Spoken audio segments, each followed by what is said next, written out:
Okay, let's dive in. Have you ever felt, stuck?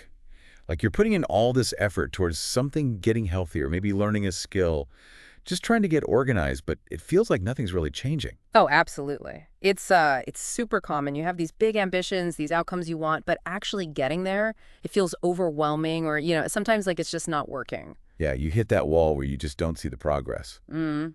Exactly.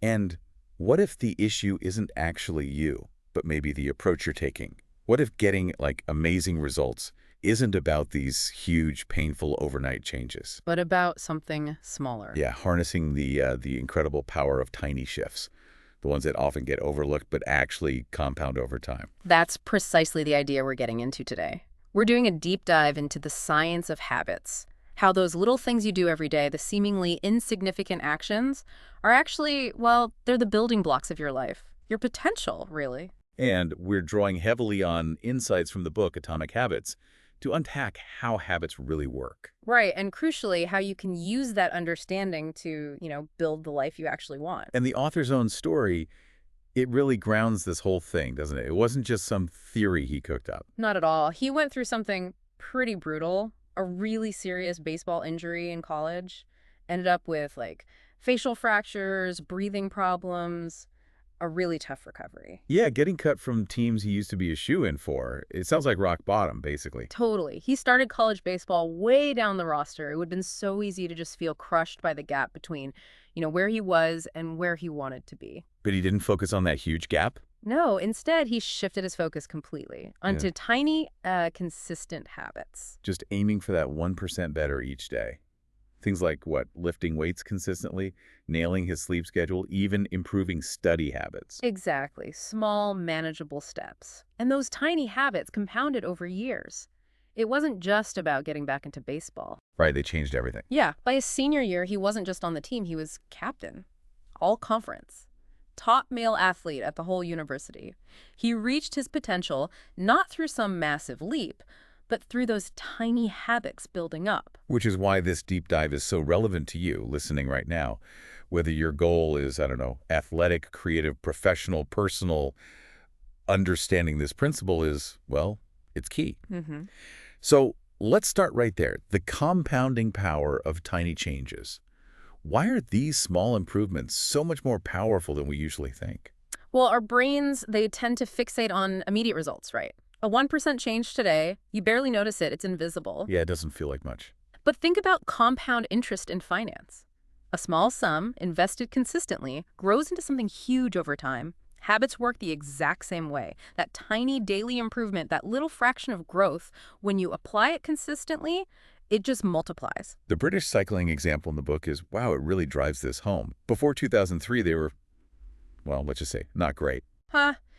Yeah, pretty terrible is putting it mildly. Almost a century of just mediocrity. Only one Olympic gold medal in their entire history up to that point, zero Tour de France wins. Didn't one bike company refuse to even sell them bikes Yeah. because their reputation was so bad? Ouch, yeah, that bad. Then Dave Brailsford came in as the performance director.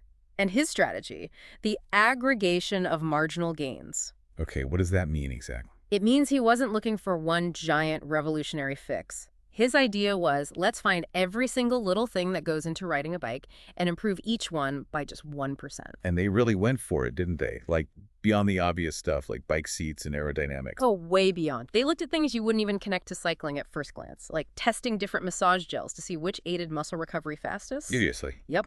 Figuring out the best way for mechanics to wash their hands to cut down on rider illnesses, testing pillows and mattresses for optimal sleep for each rider. They even painted the inside of the team truck white. Right. So they could spot tiny specks of dust that might affect the super finely tuned bikes.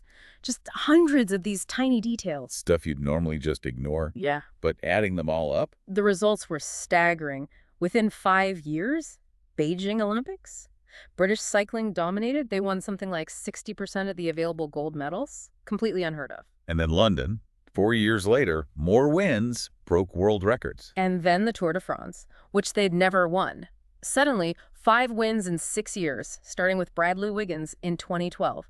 It became the most successful run in the history of the sport. All from focusing on 1% improvements everywhere, not one magic bullet. Exactly. It was the cumulative effect of hundreds of tiny, consistent gains. The math behind it is pretty compelling, too. If you get just 1% better each day for a year, you end up, what is it, nearly 37 times better. Right, but if you slip by 1% each day, you basically decline down to almost nothing. That tiny daily difference, compounded, creates this huge gap over time. Which leads to that concept you mentioned, the plateau of latent potential. That sounds important. It really is, because this is where most people get tripped up and quit. Ah, the valley of disappointment.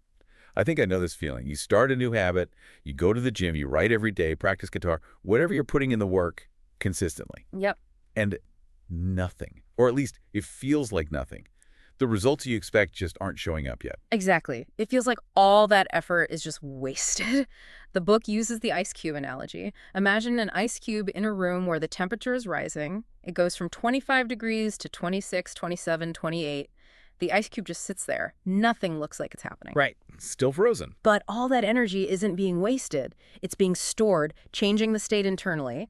Then you hit 32 degrees. And boom, it melts. Big change seemingly out of nowhere. Because all the necessary work was being done below the surface. Or think about bamboo. It barely grows above ground for years, building this massive root system you can't see. Then suddenly, it shoots up dozens of feet in weeks. So our effort with habits is like that underground work. It's happening, it's crucial, even if we don't see the results immediately. Precisely. Yeah. And most people quit right there, in that valley, on that plateau. They get discouraged by the lack of visible progress and stop just before all that stored work is about to compound and create the breakthrough. Understanding that your work isn't wasted, that it's accumulating. Yeah. That's vital for sticking with it long enough. Absolutely critical. And this isn't just for elite athletes, remember. This applies directly to your life, your goals, whatever you're trying to improve. Okay, so if this compounding effect is so powerful, how do we actually harness it effectively? This brings us to something really interesting in the book that kind of challenges conventional wisdom. We're always told, set goals, be specific. Right. SMART goals, that's the standard advice. Define the outcome you want. But the argument here is that focusing only on goals might actually be, well, not the best way. It can be misleading, yeah. The suggestion is to focus more on your systems. Okay, systems versus goals. Explain that difference. So goals are about the results you want to achieve. Win the race, lose 10 pounds, write the book, the destination. Systems are about the processes, the routines, the habits that lead to those results. Your training schedule, your meal plan, your daily writing time. Goals set the direction, but systems are what actually make the progress happen. Okay, so goals are the what, systems are the how. But why is focusing just on the what, the goal, potentially a problem?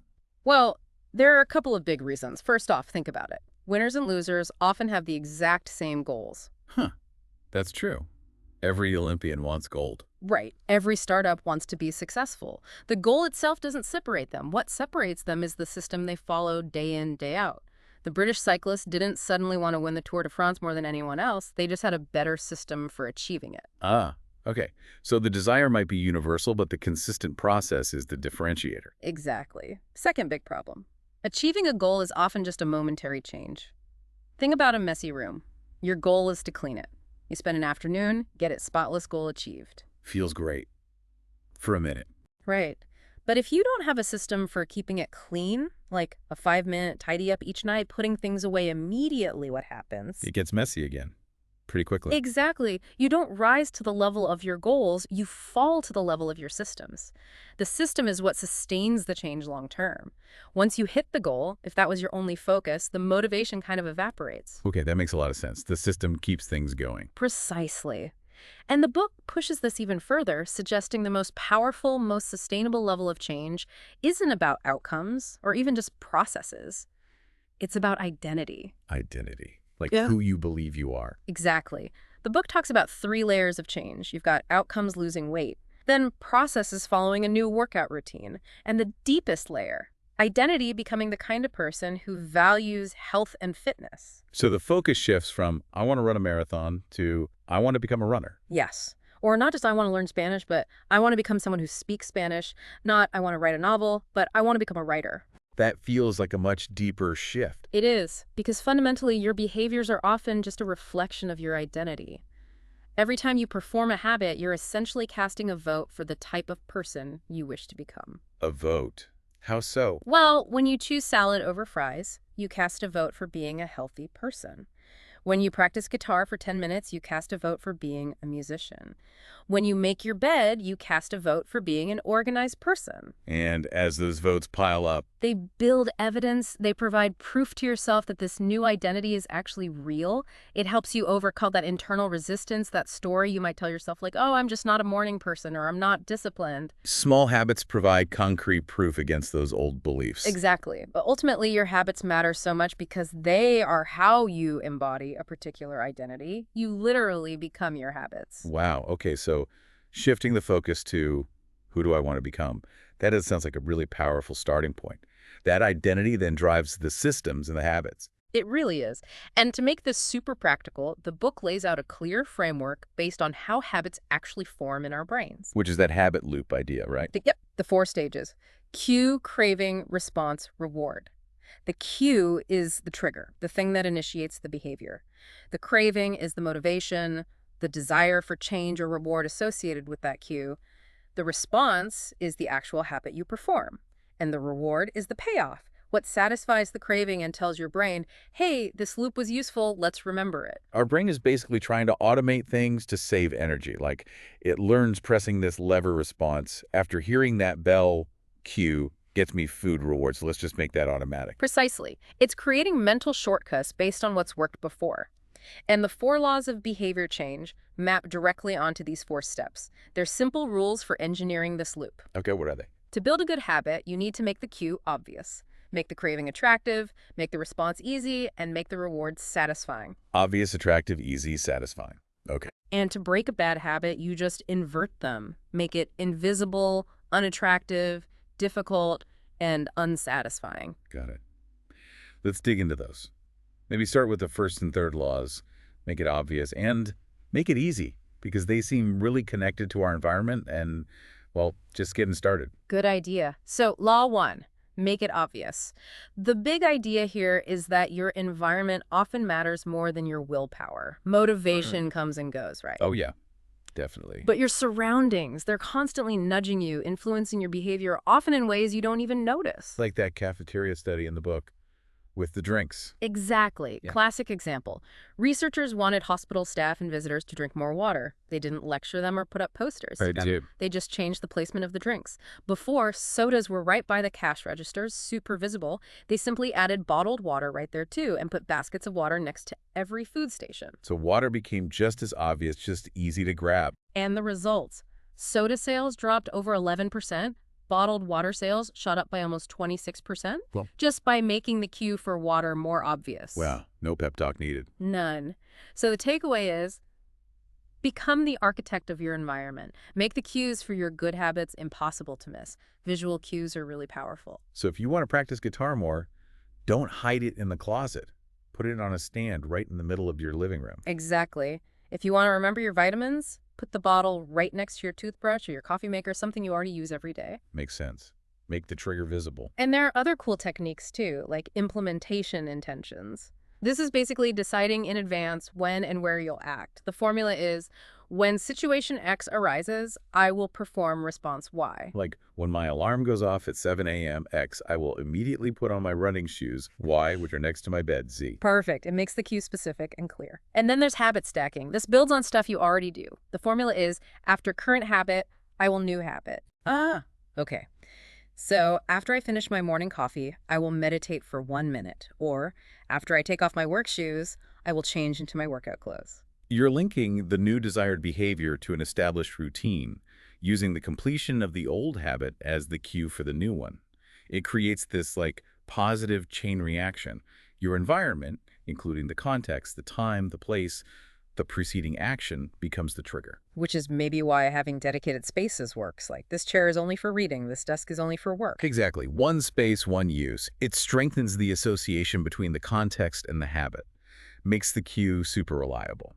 Okay, now let's jump to Law 3, which ties in nicely. Make it easy. Right. This taps into our brain's love of efficiency, the law of least effort. We're naturally wired to conserve energy, right? So we gravitate towards the easiest option. Totally. It's a smart survival strategy, fundamentally. Yeah. So if you want to build a good habit, you have to work with that tendency, not fight it.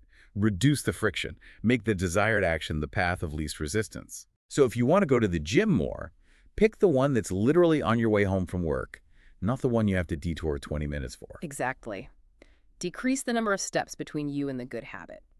Another technique is priming the environment, preparing things in advance. Like laying out your workout clothes the night before, or chopping vegetables for dinner in the morning. Yep. You're doing the prep work when motivation might be higher, making the action itself much easier when the time comes. Remove those little points of friction that might derail you later. It lowers the activation energy needed to get started. Perfectly put. And think about decisive moments. These are the small choices early on that channel you down one path versus another for the rest of your day or activity. Like deciding whether to grab the takeout menus or walk towards the fridge to see what ingredients you have. Exactly. Once you pick up the menus, ordering takeout becomes the path of least resistance. Once you open the fridge and see the healthy stuff you prepped, cooking feels easier. That initial tiny choice sets the trajectory. Technology is amazing at reducing friction, isn't it? Food delivery, ride sharing, online shopping. For sure, which is great when it helps us do good things easily. But it can also make unwanted habits incredibly easy too. Like, how easy is it to just keep scrolling on your phone? The friction is almost zero. Too easy. So for breaking bad habits, the inverse applies. Make it difficult. Increase the friction. Right. That Vietnam veterans example is striking. Heroin use was high among soldiers in Vietnam, high stress, easy access, social norms. But when they came home, totally different environment, much higher friction to get drugs, different social cues. And the vast majority just stopped using. The environmental change made the habit difficult. Exactly. So if you watch too much TV, maybe unplug it and put the remote in another room after each use. Add a few steps. If you waste time on your phone, leave it in a different room while you work, or use apps that block distracting sites. Make the unwanted behavior inconvenient. It's not about having iron willpower all the time. It's about designing your environment so you don't need as much willpower. Make the good choices easy, the bad choices hard. Okay, that covers environment and ease of action. What about the internal drivers? Laws 2 and 4. Make it attractive Right. and make it satisfying. Right. Law 2, make it attractive. This is all about desire and motivation. Habits stick when we associate them with positive feelings. And dopamine is key here.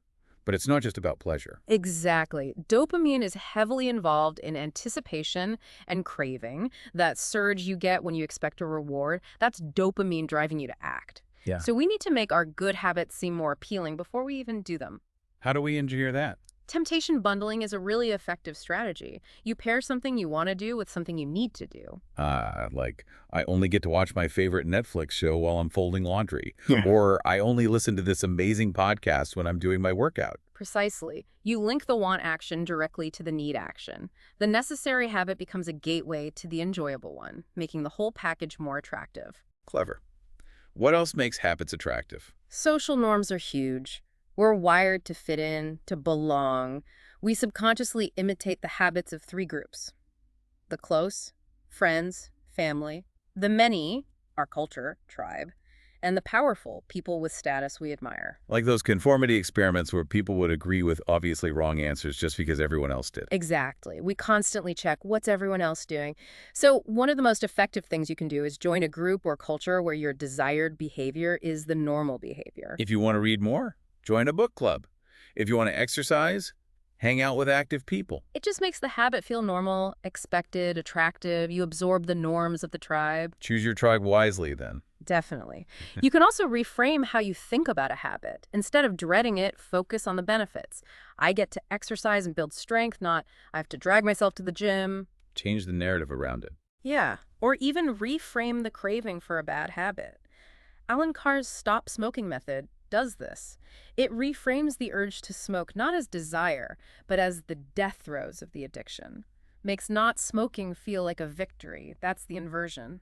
Make a bad habit unattractive. Highlight the benefits of avoiding it. Okay, final law. Make it satisfying.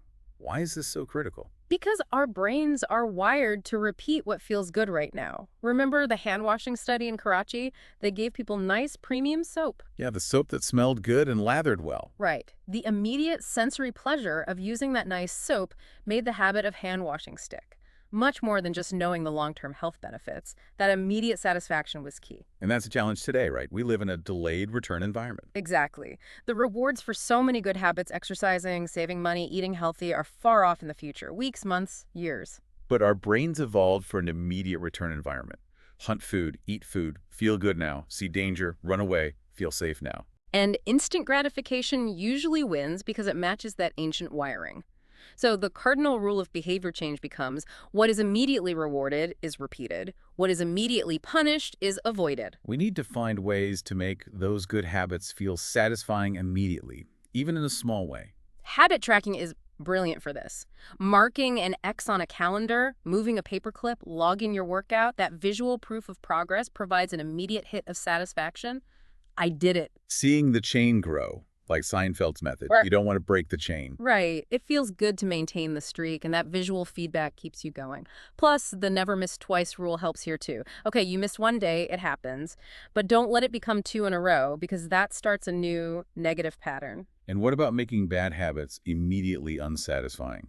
Accountability is your friend here. Having an accountability partner or even a formal habit contract. It introduces an immediate cost if you skip the good habit or perform the bad one. Like that guy Brian Harris, who made a contract where he'd have to pay his trainer or wear an embarrassing rival team's hat if he didn't log his food or weigh in. Yeah. That adds immediate tangible pain to failing. It makes skipping immediately unsatisfying. So you find ways to inject immediate pleasure into good habits and immediate, or at least predictable consequences into bad ones. Bridging that gap between immediate action and delayed outcomes. Exactly. Now, just briefly, as we wrap up, the book does touch on talent. Genes play a role, right? Michael Phelps's body was almost built for swimming, Hicham El Guerrouj's for distance running. Our genetics influence our predispositions, our personality. For sure. But genes aren't destiny. They might give you a starting advantage or make certain things feel more natural, but the systems, the habits, the consistency, that's what ultimately determines success. It's often about finding the right game to play. Finding areas where your natural inclinations line up with something you can work hard at and enjoy, where you can get into that flow state. Yeah, playing to your strengths often leads to faster competence, more praise, which fuels motivation. It's about finding where your habits can be most effectively applied. But there's a danger zone, even after you build good habits, isn't there? Complacency. Definitely. Once a habit becomes automatic, you can stop paying attention. You go on autopilot and you stop improving, mindless repetition. So you need, what? A system for staying conscious. Reflection and review. You need to periodically check in. Are my habits still serving me? Am I still aligned with the identity I want? Where can I tweak things? Pat Riley's system with the Lakers, the career best effort, was all about this. Tracking stats, constantly pushing for that 1% improvement, even when they were already champions. Right. It wasn't just about coasting on talent. It was a relentless system for refinement. Having your own weekly or annual reviews, like the author mentions, keeps you honest, prevents that slow drift away from your goals and identity. Success isn't a destination. It's a continuous process of improvement. Beautifully put. It's an endless process to refine. Okay, so let's try to tie this all together for everyone listening. What are the absolute core takeaways from this deep dive into atomic habits? I think number one is just recognizing the truly remarkable power of tiny habits. Those 1% changes, compounded consistently over time, lead to extraordinary results. Don't dismiss small improvements. Right.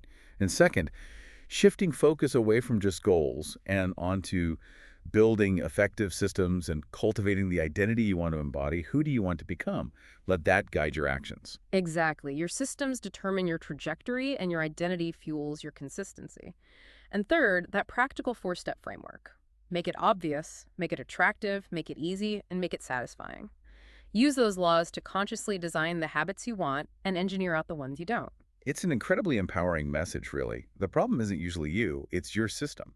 And you can change your system. You absolutely can. By applying these principles, you can build better systems for change and start unlocking that potential through the power of small, consistent actions. And just to leave you with something to chew on, a final thought from the book, peace occurs when you don't turn your observations into problems. Something to think about. Thanks for joining us for this deep dive. Don't forget to subscribe to the Next Thought podcast.